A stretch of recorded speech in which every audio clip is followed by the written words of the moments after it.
Biden signs executive order on American hostages, detainees abroad. Increase in hate crimes against Muslim community in New York. Pegasus spyware maker NSO is conducting a lobbying campaign to get off U.S. blacklist. In hunt for drugs for mild COVID, scientists seek to treat those at lower risk. Metadee launches unique handwritten Quran NFT.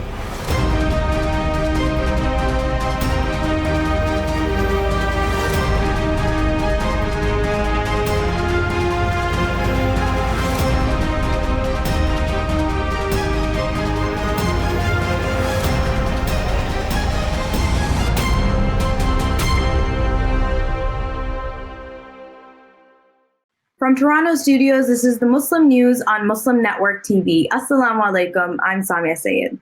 Our top story tonight.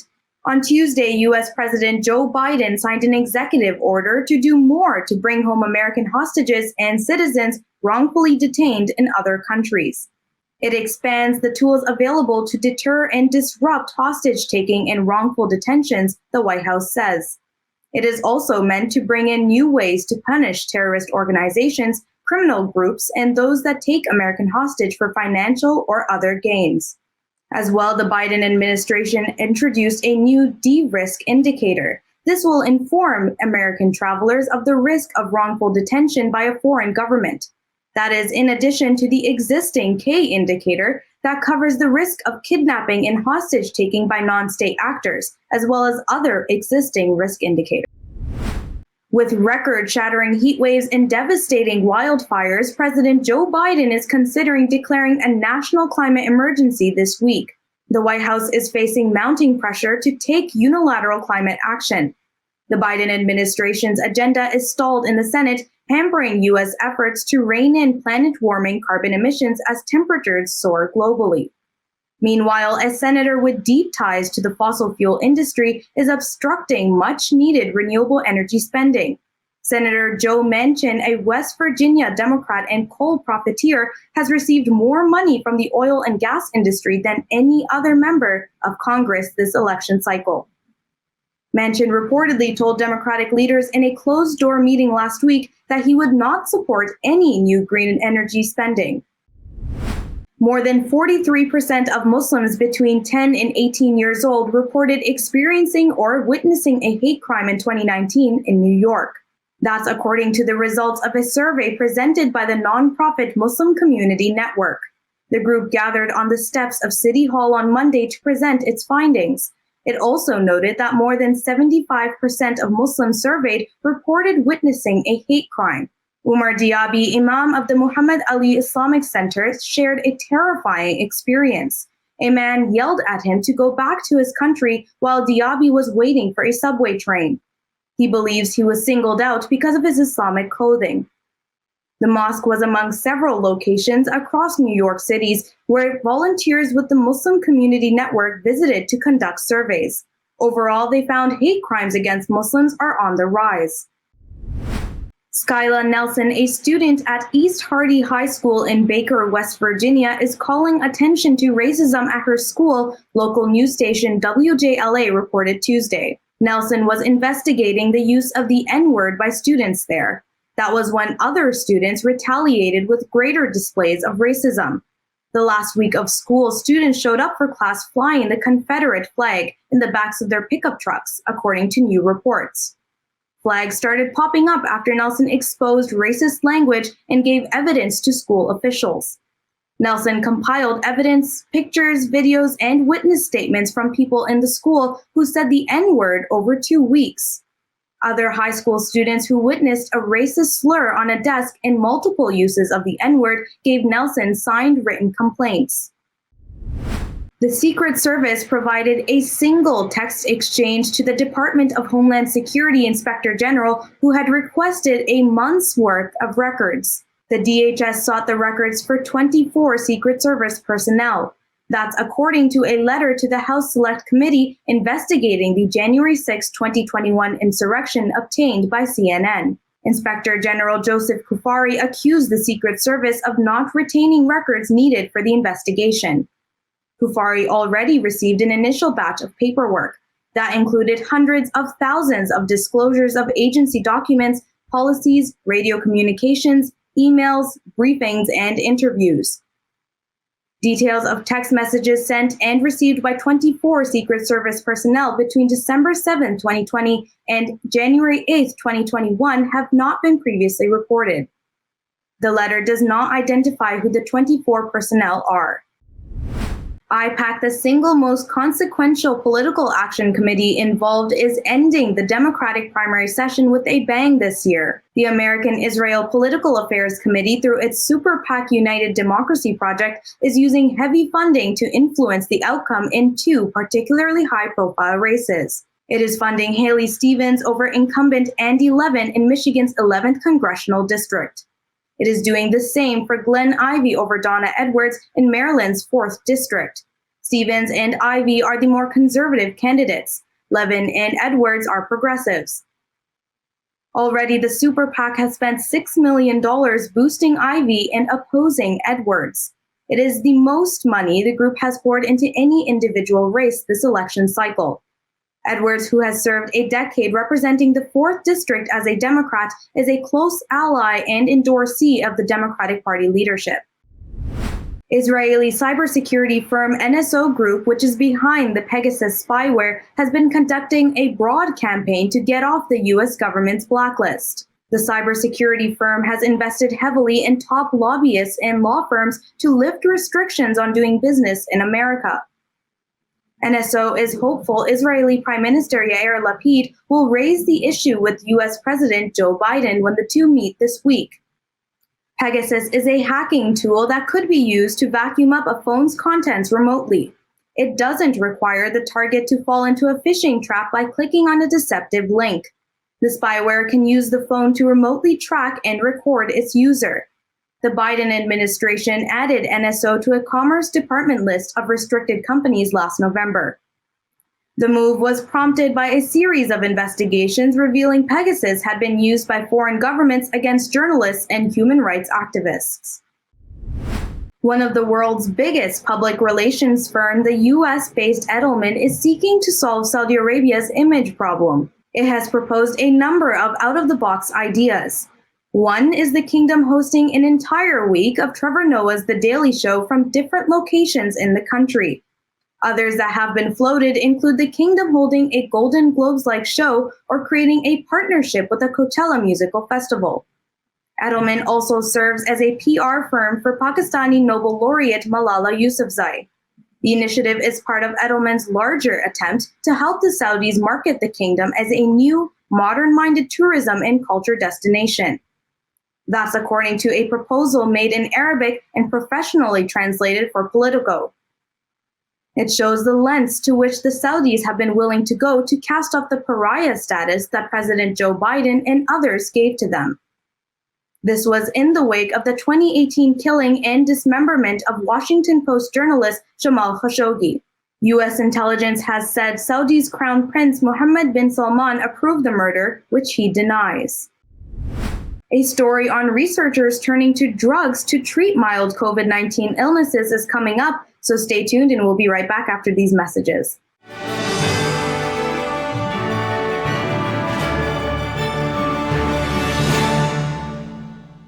A free 3-minute online chat can give you the personalized tips you need to start boosting your retirement savings today. If I could be you, and you could be me for just 1 hour. If we could find a way to get inside each other's minds. Walk a mile in my shoes. Walk a mile in my shoes. Well, before you abuse, criticize, and accuse. Walk a mile in my shoes. There are 16 million children struggling with hunger in America.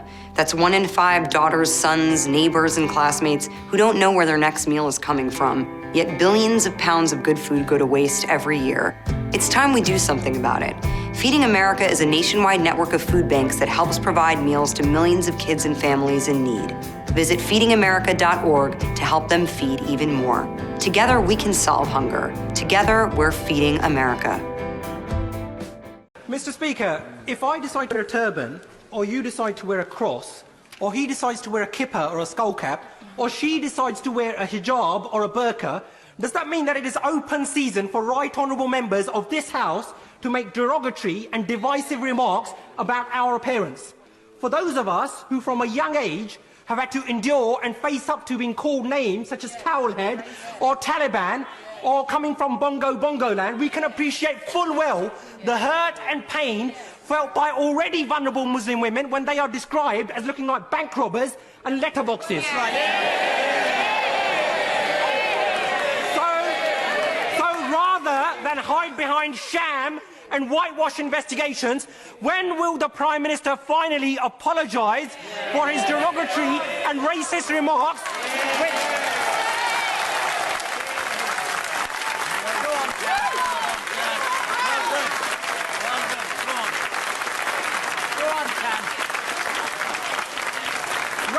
racist remarks, Mr. Speaker, which have led to a spike in hate crime? And given the increasing prevalence of such incidents within his party, when will the Prime Minister finally order an inquiry into Islamophobia within the Conservative Party, something which he and his Chancellor promised on national television?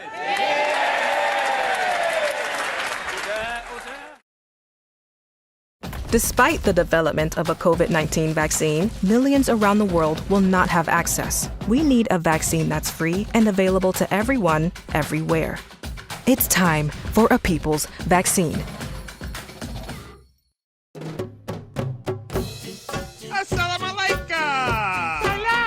Open up your eyes. Assalamu alaikum everyone, it's your brother Zain Bika from South Africa. One of the first educational programs ever produced for Muslim children was the ever popular Adam's World series. The colorful and comical Muslim puppets stole the heart of a generation. Sound Vision will be releasing brand new episodes of Adam's World with the launch of a Adam's World app. Subscribers will enjoy new Adam's World episodes as they are released, as well as all the classic episodes of Adam's World. So visit adamsworldapp.com now to learn more, subscribe and enjoy new adventures of Adam and his friends. And let's keep helping tomorrow's Muslims today. Assalamu alaikum. It's Adam's World. Believe me, there's a lot to see. Bismillah. Let's explore. To stop this genocide, we need your help.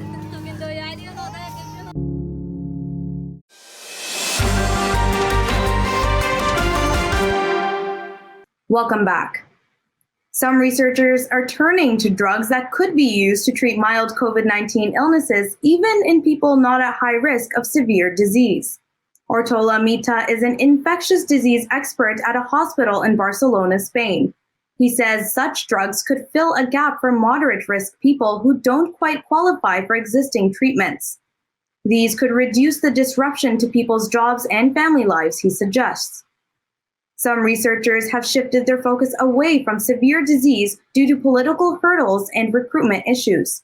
The World Health Organization recommends more than half dozen COVID-19 drugs for people with either severe disease or at risk of hospitalization.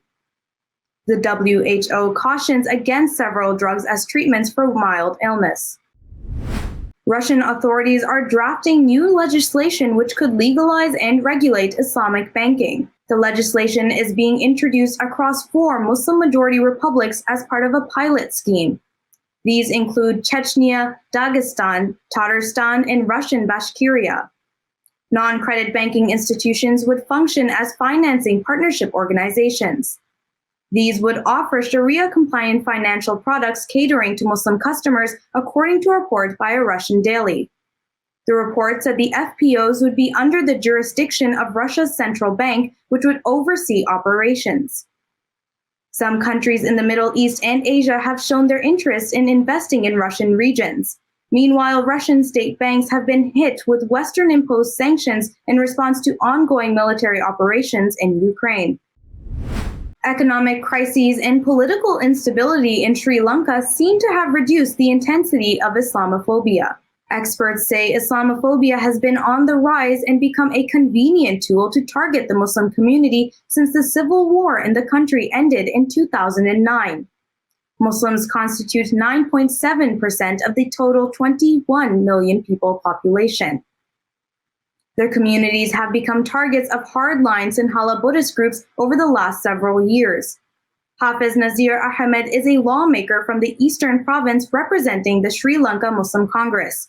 He said the economic crisis has united people irrespective of their religious background. He told Anadolu Agency there was an anti-Muslim sentiment once, but now people have realized the fallacies of communal politics. A Quran manuscript handwritten by Zayd ibn Thabit was recently released as an NFT collectible by Metadee. The authenticated manuscript dates back to early Islam. Metadee is a newly launched London digital NFT marketplace.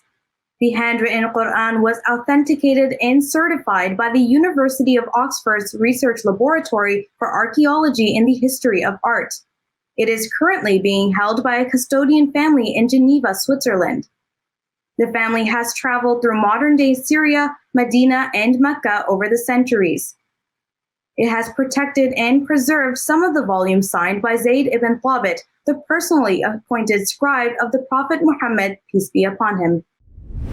Coming up after the break is our in-depth analysis segment, so stay tuned and we will be right back after these messages.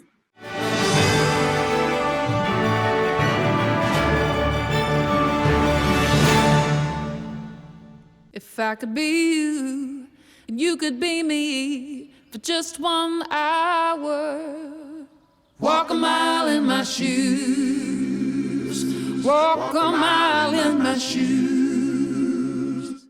Despite the development of a COVID-19 vaccine, millions around the world will not have access. We need a vaccine that's free and available to everyone, everywhere. It's time for a people's vaccine.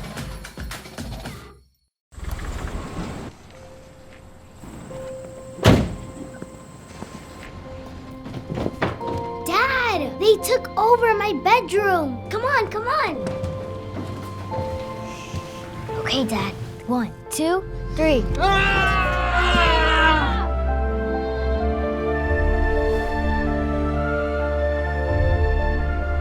Dad!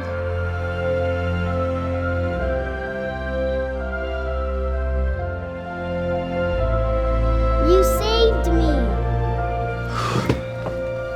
Dad? Are you okay? I'm fine, dear.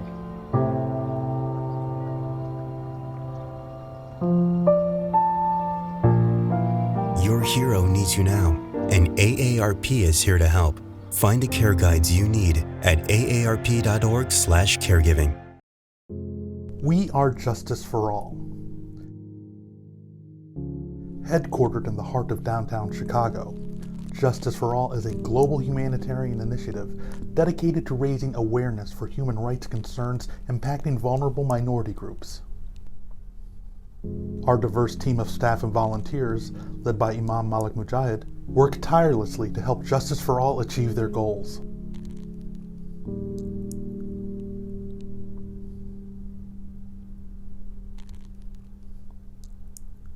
We promote policies that protect religious freedom, address the root causes of mass displacement, and recognize the plight of refugees and forced migrants. Together, we can continue to stand up for justice. Justice for all.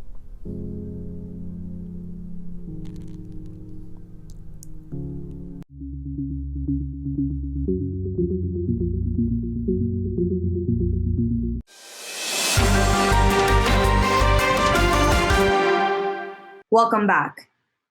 Now, a group of top government officials from India, Israel, the United Arab Emirates, and the United States, now known as I2U2, got together for their first meeting amongst their leaders late last week. Now, they formed an alliance, and the group says their goal is to capture the so-called entrepreneurial spirit of their societies and tackle global challenges. This includes issues with food security, water, energy, and much more. To discuss this topic today with us is Dr. Guy Burton, adjunct professor at the Brussels School of Governance and a visiting fellow at the LSCE Middle East Center. Welcome, Dr. Burton. Thank you so much for joining us today. Thank you. Dr. Burton, the alliance says that they plan to tackle global challenges, and I've briefly summarized some of them already.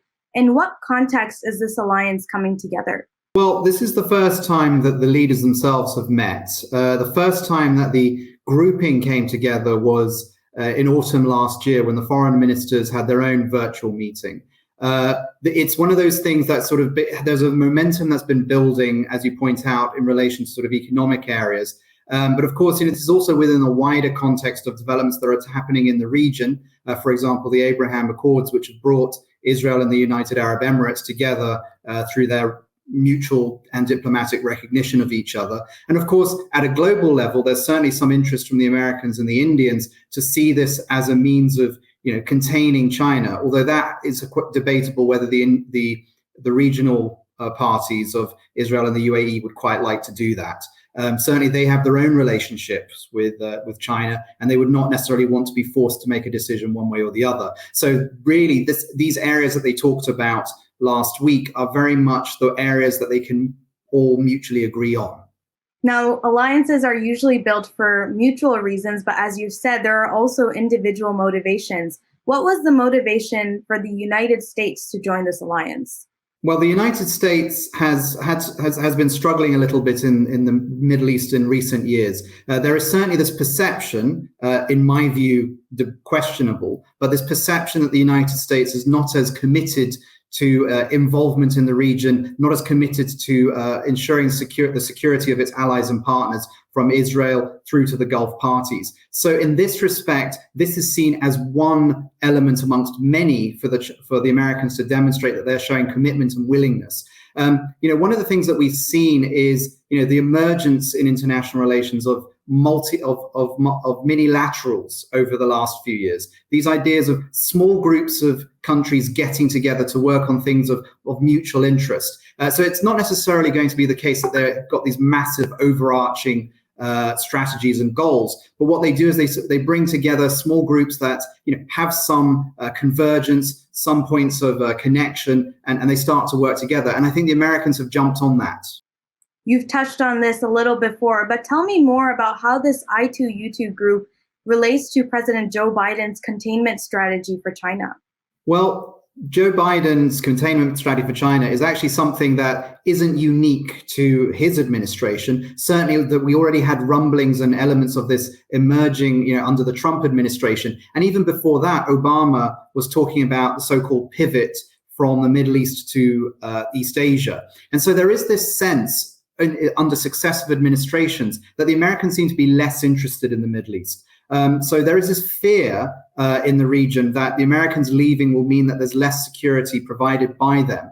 So in a sense, one way of looking at this I2U2 is a way of seeing Biden trying to demonstrate that the Americans are committed to the region, that they also see this as an opportunity to contain the Chinese. But as I previously pointed out, one of the issues of this is that when you look at the Middle East partners, Israel and the UAE, they both have relationships with China. Certainly there has been American pressure, definitely more on the Israeli side, but to a lesser extent on the UAE side, for them to limit and contain their relations with the Chinese. But for both of them, this is a problematic thing because for them, China presents a great economic opportunity. Some critics have told media sources that the alliance is, quote, devoid of logic and brings no strategic value. Can you explain the reasoning behind these statements? Well, it's certainly the case that there is no major overarching strategy on which they can all agree. And I think as a result of this is why you're seeing them setting their sights a little bit lower and prioritizing these areas that they can work in. For example, energy, food security. And of course, that issue itself has become increasingly important in the context of the Ukraine war and the restrictions that have emerged on Ukraine in exporting wheat and grain. So these areas of which they want to work on are a place for them to collaborate on. But as you point out, and as some of the critics have made, there is no larger overarching strategy because on that, there is no agreed consensus between the four of what this quartet should be about. And of course, compare that to the other well-known quartet, the Asian one of India, the US, Japan, and Australia. That has a much clearer goal of containing China. But of course, this Middle Eastern one is a much smaller one. It has conflicting views. And so, of course, they're going to look at just trying to work in areas that they can find convergence. Now, historically, the UAE has been against Israel in the sense that they did not have diplomatic relations with them. Where has this sense of ideology gone now with the alliance? Well, we're coming up to the second anniversary of the Abraham Accords, which was when both the UAE and Israel signed an agreement to recognize each other. Following that diplomatic recognition, there has been very rapid efforts on both sides to boost trade, to boost security cooperation, to basically normalize the relationship between the two. So from the Emirati side, they have seen this as not being a problem in relation to the Palestinians. They from the very outset, they said that, by having these relations with the Israelis, that gave them a way in to presenting the Palestinian position, although that has been debatable. But really, this is a relationship which is motivated by the elites at both levels. If we look at the UAE, within society, there is not a lot of discussion and conversation about the Abraham Accords, but then, society doesn't have as much involvement in the political decision-making of that country. So this is very much a decision that was taken, at the top level. And it is also, when you look at it, it opens the door to normalization happening between Israel and a number of other Arab countries, including Sudan, Morocco, and Bahrain. Now, what's interesting is that, the relationship that has grown between Israel and the UAE over the last 2 years has been the fastest moving one, if you want to call it that, with the most level of trade, the most level of interaction. But it has captured the imagination of the other countries that followed the UAE in this regard, and there are efforts for them to try and catch up in terms of economic opportunities as well. That's a very good point right there. Just recently, Russian President Vladimir Putin visited Iran and met with the supreme leader, the president, and the Turkish president. Do you think this meeting that comes right off the back of the I2U2 meeting was meant for more than just the slated Syrian war? Certainly. The whole purpose of this Iran, Turkey, Russia meeting was ostensibly to talk about Syria through the so-called Astana process. Those three countries have a strong presence in the country of Syria over the last few years. And in a way, it's their way of ensuring that they coordinate their actions there, because the Russians and the Iranians find themselves on the opposite side of the fence from the Turks. But of course, the conversations themselves went beyond Syria to talk about other areas and issues as well. And certainly for the Russians, this was very much a way of presenting themselves, for Putin to show that he is not isolated, especially after the Ukraine war and the way that the West has sought to present him as being a pariah, that he does have relations with other countries around the world. But it was also an opportunity as well for Turkey to try and open up discussions with the Russians on the blockade of Ukrainian ports and to enable a greater flow of Russian and Ukrainian wheat and grain into the world markets, because of course we are facing a shortfall in that respect as well. So there were a number of different things that were talked out that went beyond Syria. Is it a surprise that in this meeting, Iran said that they would back Russia? Well, it's been interesting that Iran, until now, has very much tried to avoid taking a position in relation to Ukraine, because, of course, the Iranians have typically and historically supported state sovereignty. And, of course, the Russian actions in Ukraine have challenged that. But there's been a way out, as it were. So the Iranians have found a way to accept or to support the Russian position by blaming the West, basically, and saying that had the Russians not done what they did, it was very likely that NATO would have threatened and ultimately challenged the Russians in conflict. So in a way, this was preemptive.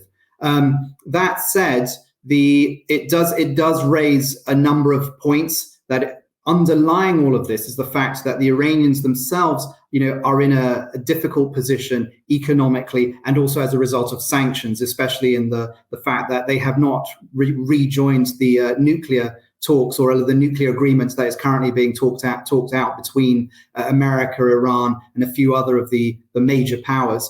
So as a result, the Iranians are subject to sanctions. They're facing economic difficulties. So they too are keen to reach out to the Russians, for economic opportunities as well. This meeting then between Russia, Turkey, and Iran compared to I2U2, which is also known as the West Asian Quad, can it be seen as drawing lines of allyship or even barriers?